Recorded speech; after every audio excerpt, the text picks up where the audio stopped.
Assalamualaikum warahmatullahi wabarakatuh. Sahabat yang dirahmati Allah, semoga kita dalam lindungan Allah, amin ya robbal alamin. Kisah Abu Nawas. Sudah bertahun-tahun Baginda Raja Harun Ar-Rasyid ingin mengalahkan Abu Nawas. Namun perangkap-perangkap yang selama ini dibuat, semua bisa diatasi dengan cara-cara yang cemerlang oleh Abu Nawas. Baginda Raja tidak putus asa. Masih ada puluhan jaring muslihat yang telah disiapkannya untuk menjerat dan menghukum Abu Nawas. Baginda Raja beserta para menteri sering mengunjungi tempat pemandian air hangat yang hanya dikunjungi para pangeran, bangsawan dan orang-orang terkenal. Suatu sore yang cerah ketika Baginda Raja beserta para menterinya berendam di kolam, beliau berkata kepada para menterinya, "Aku punya akal untuk menjebak Abu Nawas," kata Baginda Raja dengan wajah yang ceria. "Apakah itu, wahai Paduka yang mulia?" tanya salah seorang menteri. "Kalian tak usah tahu dulu. Aku hanya ingin kalian datang lebih dini besok sore. Jangan lupa, datanglah besok sebelum Abu Nawas datang karena aku akan mengundangnya untuk mandi bersama-sama kelak," kata Baginda Raja memberi pengarahan. Baginda Raja memang sengaja tidak menyebutkan tipuan apa yang akan digelar besok. Abu Nawas diundang untuk mandi bersama Baginda Raja dan para menteri di pemandian air hangat yang terkenal itu. Sapan yang telah direncanakan. Baginda Raja dan para menteri sudah datang lebih dahulu. Baginda membawa 19 butir telur ayam. 18 butir dibagikan kepada para menterinya. 1 butir untuk dirinya sendiri.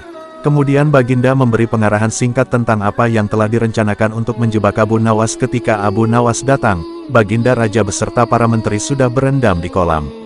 Abu Nawas melepas pakaian dan langsung ikut berendam. Abu Nawas berharap-harap cemas. Kira-kira permainan apa lagi yang akan dihadapi? Mungkin permainan kali ini lebih berat karena Baginda Raja tidak memberi waktu untuk berpikir.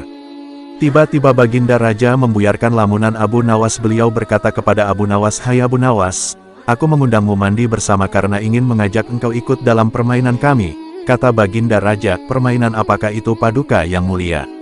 tanya Abu Nawas belum mengerti.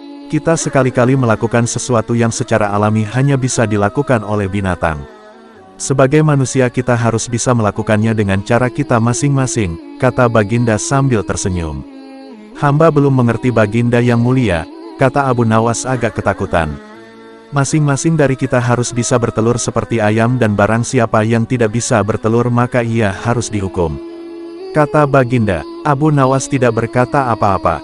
Wajahnya nampak murung, ia semakin yakin dirinya tak akan bisa lolos dari lubang jebakan Baginda dengan mudah. Melihat wajah Abu Nawas murung, wajah Baginda Raja semakin berseri-seri.